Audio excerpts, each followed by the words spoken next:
guys, welcome back to our channel. I'm Callie, and today I'm going to go over all of the books that I have read recently. I am not going to go over any of the books that I've started with the full-time readathon. I'm doing some vlogging, and I'll have a wrap-up just for the entire month of October for that readathon. So, these are going to be all the books that I read. I think all of these were in September, and I have 9 books to talk about, so not quite as much as usual, but yeah. So the first book that I picked up was Children of Blood and Bone by Adeyemi. This has been sitting on my shelves for a while. I've been a bit intimidated by it. It is a huge book, and I know that it has it's gotten a lot of acclaim. I know it won the best fantasy last year, so I had a lot of high expectations, and when I tend to have high expectations, I get nervous about reading a book. But I really enjoyed this book. I gave it a 4.5. So this follows a land that has been stripped of its magic, and the magic people are called the Orisha, and now they are being persecuted and treated as lesser people. Because they once had magic and now they don't, and people in this world think that magic was the root of all evil and all of that kind of stuff. So we follow Leigh, who is a teenager, 17, 18, something of that nature, who remembers when magic was still around. Her mother was an Orisha, and her mother was killed for being one, and Leigh is one, but obviously she has no magic. So when she runs into the princess of this world, who's trying to bring magic back because she thinks her father's evil for persecuting these people, they go on this huge mission to try and bring magic back to this world. While all the same, the princess's brother, who is the heir, is hunting them because all of his life he has been told about how evil magic is and how evil the people who can wield magic are. So it is a wonderful story. I think that this has a really rich history and background that didn't feel info dumpy to me. It was very well integrated into the storyline. I really liked all of our characters. I really liked the family dynamics that we had between Leigh and her brother, who was a big part of the story, and I don't see that a lot in YA. We see siblings, but they're just sort of there at the beginning and then there again at the end, whereas Leigh's brother Zane is throughout this and is here and present throughout the entire story, which I think is wonderful and not something that I would have anticipated. So I really enjoyed this. Very excited to read Children of Vengeance and Virtue, which comes out in December. Now that I've read this monster, I am very excited to continue on with this series. So next I picked up another book that has been on my shelves for quite some time, and that is East by Edith Pattou. This is a super backlisted book. This came out in 2003 and recently got redone.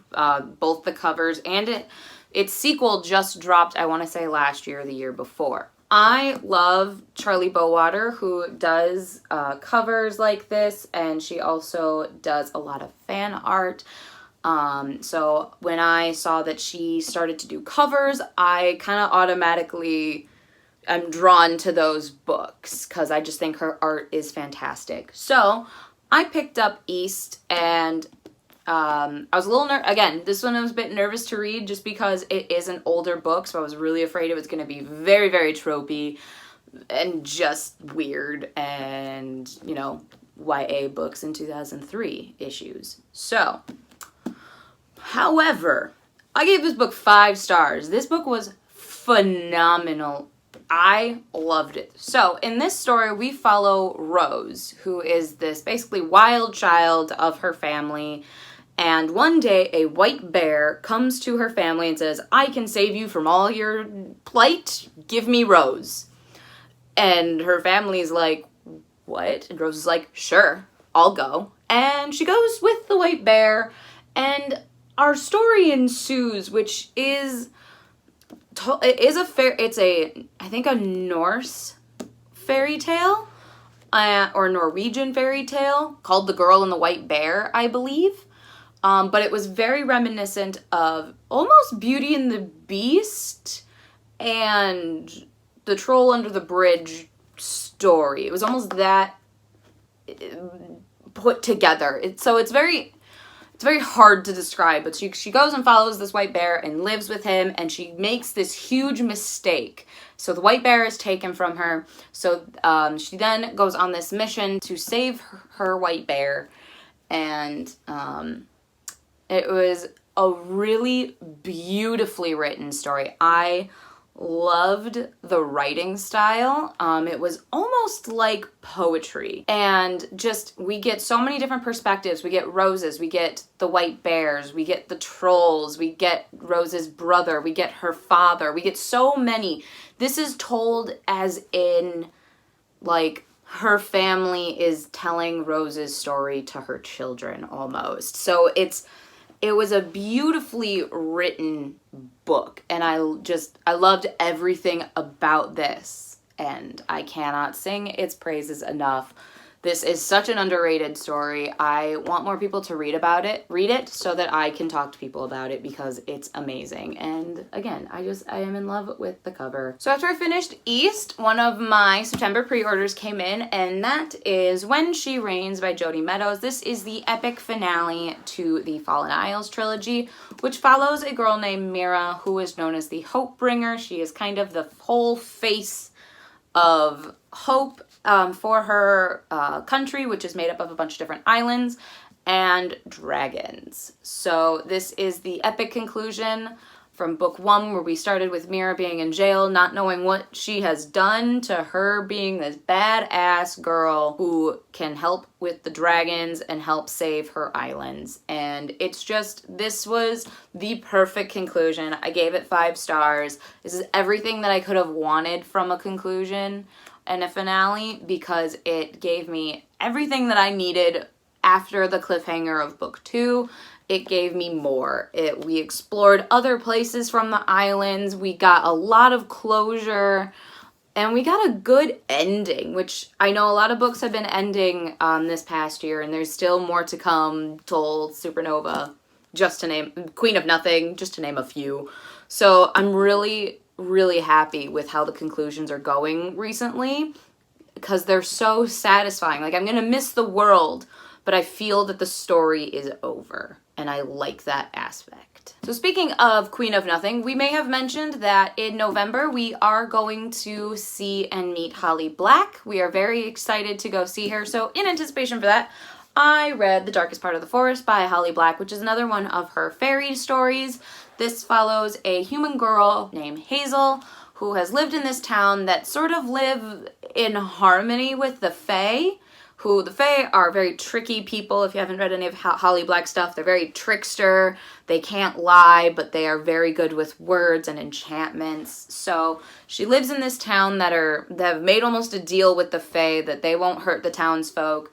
And there is this Fae prince who, almost like Snow White, has been in this glass coffin in this town for years. For, like, her parents remember them, her grandparents remember them. He has been in this coffin forever, basically. And one day, he's gone. And Hazel and her brother are trying to figure out why and where is he, and should they help him? Is he evil? So many questions need to be answered about this Fae guy who has just been sort of asleep for hundreds of years, and now he's awake and just walking about in modern day. So I gave this book 3 stars. This is an older YA book, so it did have a lot of tropes. It was a little bit predictable. There were aspects of it that I found interesting and different. Plus, one of the reasons I wanted to pick this up is there was some characters in here that show up in The Cruel Prince, and I was curious to see where that connection was, and I did greatly appreciate it. And again, this one, sort of like Children of Blood and Bone, the brother of our main character was a main character, and I really liked that aspect that Holly Black explored with this one. It did have weird pacing, so the story would be very, very fast and then would slow down, and I don't know, the pacing for me was very odd. It didn't flow quite right with me, but overall it was an interesting story, and I like the fact that she's expanded upon this universe, and we got to meet some of these characters in The Cruel Prince, because this one came out first, so it was just a bit tropey and a bit predictable. but I can see where her ideas for the Cruel Prince and all of that evolved from, which was really cool. After reading The Darkest Part of the Forest and in anticipation for Queen of Nothing, I reread The Cruel Prince by Holly Black. I loved it. This is, I think, my second or third time rereading this story. I am in love with these characters, Jude and Carden, and all of these, just, I love them. So this was a reread. The Cruel Prince is about a girl named Jude who her parents are murdered in front of her, and the guy who murdered her parents takes her and her two sisters in, and she is raised in fairy. And as a human, that is difficult. And she has a lot of issues with the Cruel Prince, Carden, who just constantly tells her that she's worthless because she's immortal. But Jude's one goal is to become a knight, and she is willing to do anything, lie, cheat, steal, kill, anything to become a knight in fairy and not have to go back to the human world. So this is such a lush and gorgeous story. I am so scared for Queen of Nothing. So scared. Because I don't know what's going to happen. Because after Wicked King, guessing at this point is pointless. So gave that a reread. We'll probably reread The Wicked King at some point before November. Highly recommend this book. I've given it 5 stars every time I've read it. I feel like every time I want to reread this, I'm like, I'm going to get bored of this. No, I don't. Never get bored of this story. It's awesome and beautiful and just different from any YA book I've read. It's so politically driven opposed to romance driven, and I love that. So next I needed some contemporary to sort of break up all of the fantasy I've been reading. So I was constantly told by you guys and by Brittany to pick up Eliza and Her Monsters, and I am so glad I did. I gave this book 5 stars. This was so good. I have no words. This was so beautiful. The illustrations were amazing. The story was amazing. This is everything I wanted Fangirl to be, and more. So this follows a girl, Eliza, who is the author of this almost web comic that is hugely popular, but no one knows that it's her. And she runs into one of her biggest fans and starts falling for him and doesn't tell him who she is, and then her secret is accidentally spilled and a lot of things ensue, a lot of issues. I thought this book tackled everything so realistically and so beautifully, and I can't sing this book's praises more because this was just this is perfect. This is a perfect contemporary book that I needed. It had emotions. It made me cry. It made me so happy, made me grin like a goddamn fool. And this is everything I want contemporaries to be. So next I picked up West, which is the sequel to East, and again, a Charlie Bowater cover, which is just beautiful and gorgeous. So this is the one that came out recently. So this came out in 2018, and East came out in 2003. So, bit of a jump. And this just continues with Rose and the White Bear's story. I was a little nervous because I saw a lot of different reviews. People either loved it as much as East or hated it. I loved it as much as East.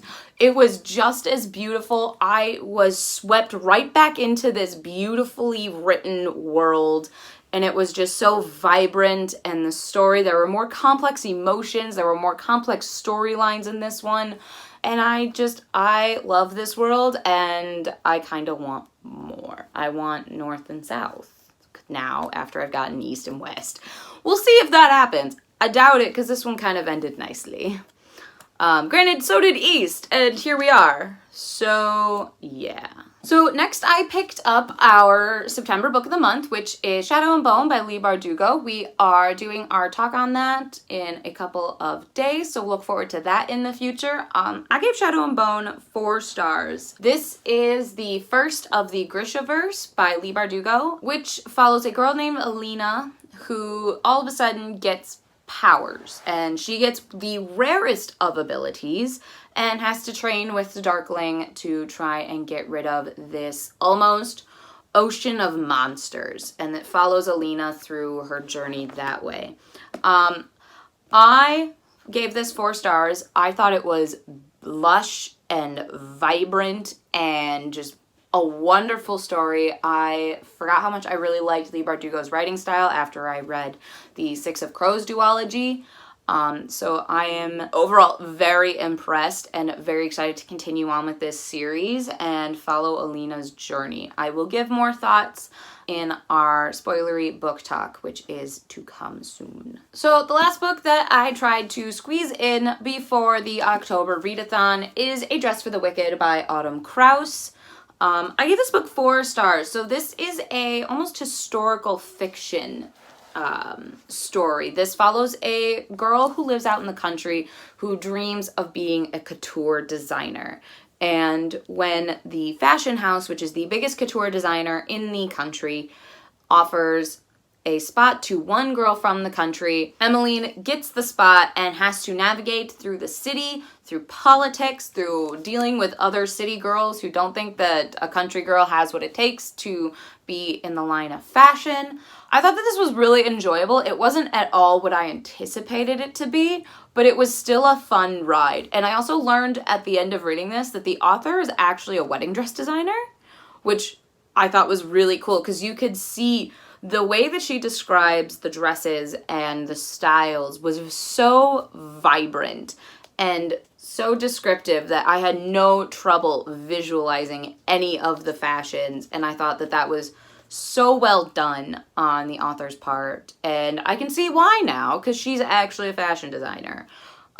This was a really fun, quick story, almost kind of like The Selection, but without a boy at the end being the prize. It was a job, a very prestigious job, but still very selectionist. There are contests that she has to do, there's sabotage, there's pettiness, and I was there for it. And all in a Victorian era with big ball gowns, beautifully designed corsets, and a lot of just fun fashion. It was a great story. It was really fun. So I definitely recommend this as a lighthearted read. It doesn't get too deep, but it was still just fun. So that is all of the books that I have read since my last recent reads. Very excited to continue on with the fall time readathon. I've been doing pretty well so far. We're only a couple of days into October. We're on week 2 of October, and I am on book 3 or 4, something like that. I'm doing pretty good, considering my TBR is 13 books long. But I have faith in me. So I will link all of my TBR for the fall time and the announcement for the fall time readathon down below, as well as all of the links for Goodreads, Instagram, and all of that fun stuff. And I will see you guys in our next video.